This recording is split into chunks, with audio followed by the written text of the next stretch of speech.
Tu souhaites équilibrer tes repas, tu es dans une démarche de perte de poids, mais lorsque le week-end arrive, c'est la panique. Entre les restaurants, les invitations, les apéritifs, tu ne sais plus comment gérer, tu as l'impression que tout ce que tu mets en place dans la semaine va s'annuler avec les week-ends. Alors reste avec moi, on va voir tous les conseils pour gérer au mieux ces moments. Hello, je suis Mélissa, diététicienne passionnée par l'alimentation saine et gourmande et aujourd'hui je te partage mes astuces pour gérer au mieux les repas à l'extérieur. Que tu sois invité chez les copains, dans la famille, juste à l'apéritif ou un repas, je vais te fournir tout plein de conseils pour passer un moment sympa sans avoir l'impression de gâcher tous tes efforts fournis sur la semaine. La première des choses, c'est déjà de souffler. C'est normal d'être invité. Heureusement qu'on a ces moments ensemble, en famille, entre amis. Ça fait partie de la vie. On va pas annuler toutes les invitations ou refuser d'aller chez les gens ou refuser d'inviter les gens chez soi parce qu'on est dans une démarche de perte de poids. Non, on peut tout à fait passer un moment sympa tout en déculpabilisant et tout en ayant une alimentation équilibrée autour. C'est ça qui est hyper important. Donc déjà, on souffle, on anticipe ce qu'on peut et on profite du moment, c'est le plus important. Qu'est-ce qu'on peut faire avant cette invitation? On me demande souvent, est-ce que je suis censée sauter le repas du midi? Est-ce que je suis censée manger que des légumes le midi? Comme ça, ça va compenser les excès du soir. Surtout pas. Ne pas sauter de repas, maintenir des repas équilibrés, c'est la base. Parce que si tu sautes un repas, tu vas avoir faim. Ce qui veut dire que quand tu vas arriver au moment du repas ou au moment de l'apéritif, tu vas manger en plus grande quantité. Et ce que tu vas manger en plus grande quantité, c'est rarement des aliments sains. Que ce soit à l'apéritif ou au repas, quand on est invité, il y a souvent des aliments plus caloriques, plus riches. Et si tu as faim, si tu t'es privé dans la journée, tu vas en manger en plus grande quantité, peut-être plus rapidement. Et puis, ton corps va stocker davantage parce que tu l'auras privé d'un repas juste avant. Donc moi, ce que je te conseille, c'est de maintenir l'équilibre que tu mets en place la semaine, c'est-à-dire un bon petit déjeuner avec des protéines, des glucides, et puis un déjeuner composé, comme d'habitude, d'une majorité de légumes avec des féculents et avec des protéines en quantité adaptée à tes besoins. Ce que je peux te recommander également et qui peut surprendre, c'est de prendre une collation dans l'après-midi. Quelque chose qui va pouvoir te caler, comme ça quand tu vas arriver au moment de l'apéritif, tu n'auras pas faim, en tout cas moins faim que si tu avais attendu entre midi et 20 heures par exemple. Et en plus, les repas qu'on prend souvent chez les copains, c'est des repas qui sont tardifs. Donc le temps entre le repas du midi et le moment où tu vas manger le soir, il est long. Donc prendre une collation, alors quelque chose d'équilibré, on va pas manger de la brioche et du Nutella, mais prendre quelque chose d'équilibré qui va te caler un petit peu, ça va te permettre d'arriver plus sereinement et de gérer aussi ta faim et puis ton comportement alimentaire sur la soirée. Donc tu peux prendre par exemple un skyr, un fromage blanc, un laitage riche en protéines avec quelques amandes et un fruit par exemple, et ça suffit et ça va te caler. Ce que je te recommande de faire aussi au cours de la journée, c'est de bien t'hydrater. Comme je l'ai beaucoup expliqué, lorsque ton corps est déshydraté, il a faim. Ce qui fait qu'il va t'envoyer des signaux de faim et que tu risques de manger davantage alors qu'il te suffirait de boire davantage. Et puis, si tu as l'opportunité, ou en tout cas, crée-la, c'est de faire de l'activité physique dans ta journée. Comme ça, tu vas pouvoir déjà contribuer à ton activité physique de l'ensemble de ta semaine. Tu vas pouvoir dépenser des calories à ce moment-là, renforcer ta masse musculaire, te faire du bien et puis pouvoir agir justement bénéfiquement sur tes objectifs de perte de poids. Et voilà, c'est le moment de la soirée, tu es chez les copains, dans la famille et là on te demande qu'est-ce que tu bois. Et oui, c'est le moment de l'apéritif, qu'est-ce que tu vas prendre à boire? Plutôt quelque chose d'alcoolisé, non alcoolisé, de l'eau mais ça va pas forcément te faire plaisir. Là, ce que je te recommande, c'est de limiter tout ce qui est boisson sucrée, c'est-à-dire tout ce qui va être mélange type kir, les cocktails aussi, ou alors les bières aromatisées. Tous ces mélanges, en fait, sont très riches en sucre. Et après, bien sûr, il y a tout ce qui est soda, les jus de fruits aussi vont être sucrés, un peu plus intéressant, on va dire, que les sodas, mais quand même très sucrés. Donc là, ça dépend. Est-ce que tu vas boire plusieurs verres? Est-ce que tu bois qu'un verre? Si tu bois qu'un verre et qu'un cocktail te fait plaisir, fais-toi plaisir. Si par contre tu penses boire plusieurs verres, là moi je te conseille de privilégier, si tu es plutôt boisson alcoolisée, du vin mais plutôt sec, type vin blanc, rosé ou du vin rouge également, une bière mais non aromatisée, une coupe de champagne ou alors peut-être du martini ou quelque chose comme ça où il n'y a pas d'ajout de sucre.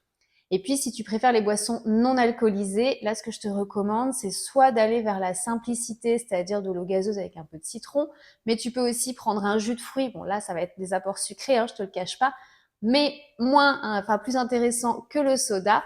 Et puis sinon, il y a toutes ces boissons là qu'on voit de plus en plus sortir, kéfir, kombucha ou même des limonades artisanales qui sont moins riches en sucre. Alors pas toutes, hein, mais maintenant les fabricants en tout cas font attention à limiter le sucre dans ce type de boisson et donc c'est un peu moins sucré que la moyenne. Et puis ce que tu peux faire également, c'est demander un verre d'eau.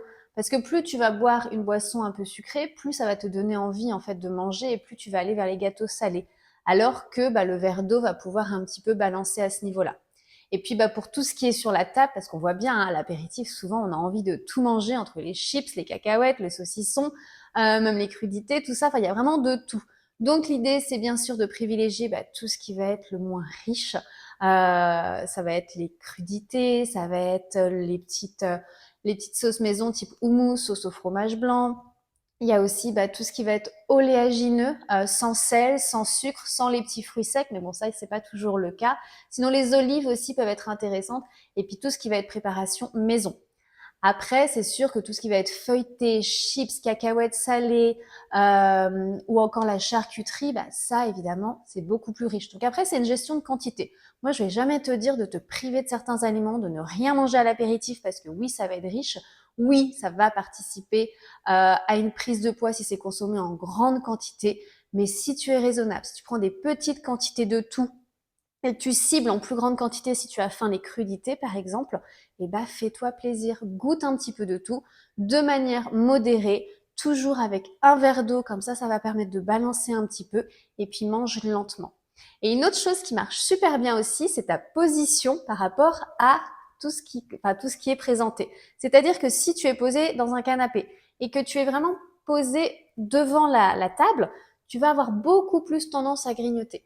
Alors que si tu te recules les épaules un petit peu en arrière et que tu te mets plus loin dans le canapé, tu auras beaucoup moins tendance à prendre. C'est une petite astuce, mais ça fait la différence. Et puis quelque chose que tu peux faire aussi par rapport à ta boisson que j'ai pas précisé, c'est prendre un petit verre. Plus tu bois lentement ou plus la quantité est petite, moins tu boiras en quantité, mais tu continueras de savourer. Et ensuite, c'est le moment du repas. On passe à table et là tu te dis, oh là là, qu'est-ce qu'on va manger? L'idée, c'est dès que tu peux, d'ajouter des légumes. Si tu peux, serre-les en premier. Comme ça, au moins, ils prennent la moitié de l'assiette. Tu es sûr d'avoir ta portion de légumes. Et après, tu te fais plaisir sur le reste. N'oublie pas d'ajouter les protéines et en dernier, les féculents. Quand c'est possible. Maintenant, il y a des repas où il n'y aura pas de légumes. C'est pas grave. L'équilibre va se faire sur l'ensemble des autres repas. Mais si tu peux, les légumes en premier, des protéines, des féculents. Par exemple, tu es invité, il y a du poulet, des frites, des haricots verts. Tu sers les haricots verts en premier, un petit peu de poulet, en quantité suffisante quand même, et un petit peu de frites. Comme ça, tu manges de tout, tu te prives de rien et tu peux savourer ton repas. Ce que je te conseille également, c'est de manger le plus lentement possible. Les repas, quand on est invité, sont souvent longs, donc on mange en plus grande quantité. Mange lentement, pose tes couverts, respire. Dès que tu parles, tu mets les couverts de côté et tu vas voir que tu vas manger beaucoup plus lentement et tu vas être plus à l'écoute de tes sensations alimentaires. Par rapport à la boisson à table, si tu as envie d'un verre de vin, toujours pareil, plutôt quelque chose de sec. Et puis d'avoir de l'eau aussi pour pouvoir justement compenser un petit peu les apports d'alcool. Et puis continuer de t'hydrater parce que oui, l'alcool déshydrate. Et puis le lendemain, on connaît tous le mal de tête. Et puis vient le moment du pain, du fromage. Alors là, c'est pareil. Est-ce que tu as encore faim? Est-ce que tu en as envie? Est-ce que cette semaine, tu as mangé beaucoup de fromage ou pas? Est-ce que tu réserves justement le fromage pour ces moments-là? Là, c'est toi qui vois. Si tu en as envie, prends un petit morceau. Je te conseillerais de limiter le pain parce qu'il y a encore le dessert derrière. Maintenant, tu fais en fonction de tes envies. Du fromage plutôt en petite quantité et puis savoure si c'est quelque chose que tu aimes.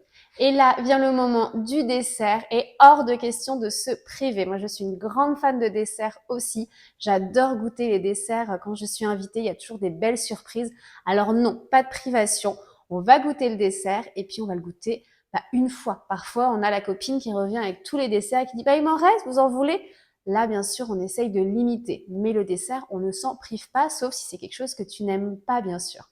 Et voilà, le repas est terminé. Tu as savouré ce moment. Tu as totalement géré l'apéritif et le repas. Même si c'était pas forcément équilibré, même si c'était pas forcément dans tes habitudes de la semaine, que ça ne respectait pas tes objectifs, c'est pas grave. Tu as passé un moment agréable en famille ou entre amis et c'est ça le plus important. Moi, c'est ce que j'essaye vraiment de partager, que ce soit sur les réseaux ou à mes clientes, à toutes les femmes que j'accompagne, c'est que le plaisir doit être doit faire partie intégrante du quotidien, surtout dans une démarche d'équilibre alimentaire et de perte de poids. Parce que si tu veux atteindre des résultats sur le long terme, c'est vraiment hyper important de garder ce plaisir, de garder les moments conviviaux, de ne pas culpabiliser. Alors, je sais que c'est très facile à dire en théorie, mais c'est indispensable si tu veux maintenir ces habitudes sur le long terme, si tu veux obtenir des résultats durables et si tu veux te sentir bien dans ton corps, mais surtout dans ta tête. Et ça n'a pas de prix. Et puis quelques autres petits conseils. Tu peux aussi proposer d'apporter quelque chose, que ce soit quelque chose pour l'apéritif, comme un cake, comme des petits roulés que tu aurais fait maison, des petits muffins salés, des petites choses que tu peux apporter toi pour pouvoir justement avoir des petites choses saines et puis faire découvrir aussi peut-être tes spécialités aux copains, aux copines ou à la famille. Moi, je sais que souvent, quand on est invité, je propose d'apporter, surtout si je connais bien les personnes, quelque chose pour l'apéritif, ou alors une salade pour le repas, ou alors parfois quand c'est l'été, une grande pastèque qu'on vient tous couper, qu'on vient couper en morceaux et comme ça tout le monde peut en prendre un petit peu, du melon, des choses qui sont faciles à apporter et au moins tu es sûr que tu auras de quoi te faire plaisir. Alors prends des choses bien sûr qui te font plaisir, hein, mais sans culpabiliser non plus ou sans te sentir restreinte parce qu'il y a que du saucisson et des cacahuètes par exemple. Et puis, les conseils du lendemain, qu'on les oublie pas, parce qu'on me propose, on me demande souvent, est-ce que le lendemain, je jeûne? Est-ce que le lendemain, je mange que des légumes? Qu'est-ce que je fais le lendemain, en fait, pour compenser? Eh ben, j'ai envie de te dire, rien de spécial. Tu continues de manger équilibré, tu continues de mettre en place ce que tu mets en place dans la semaine. Tu peux voir pour le petit déjeuner, ça dépend à quelle heure tu as terminé le repas la veille, à quelle heure tu te réveilles. Si il est 11 heures et que tu te demandes si tu prends un petit déjeuner, dans ce cas-là, moi, je te recommande d'attendre 1 heure et puis de prendre le déjeuner derrière. Ça permettra de soulager un petit peu ton système digestif. Et puis, au niveau du rythme des repas, ça va réguler parce que sinon, si tu manges ton petit déj à 11 heures, tout va être décalé. Donc, reprends ton équilibre alimentaire, petit déjeuner ou non en fonction de l'heure du réveil, un déjeuner équilibré et puis on repart sur un dîner équilibré également et pas non plus trop léger. Ça sert à rien d'aller manger de la soupe le lendemain pour compenser parce que le corps, il a encore des besoins, même s'il en a eu un peu plus, il a eu un peu plus d'aliments la veille, il a quand même des besoins sur la journée. Donc, on va pas trop le priver parce qu'en plus, tu risques de développer derrière plus de faim et donc d'augmenter tes apports sur les jours suivants. Voilà pour les conseils pour la gestion des repas quand tu es invité. J'espère que ces conseils t'auront plu, qu'ils vont pouvoir t'apporter des éléments clés et qui vont pouvoir aussi te permettre de déculpabiliser un petit peu, de souffler quand tu es invité et de te dire voilà, je vais passer un bon moment, j'ai des objectifs en tête, je veux les tenir, je vais gérer ce repas et surtout, je ne me prends pas la tête, je profite du moment. Si tu as aimé cette vidéo, n'hésite pas à la partager. Je suis sûre qu'elle peut toucher des amis autour de toi. N'hésite pas à mettre un petit j'aime juste en dessous, à t'abonner à la chaîne si ce n'est pas déjà fait. Comme ça, tu auras toutes les nouvelles vidéos en avant-première. Et puis, si tu as des questions, n'hésite pas à me laisser un commentaire et à me suivre sur les réseaux. Je serai ravie d'échanger avec toi. Je te souhaite une super journée. Je te dis à bientôt.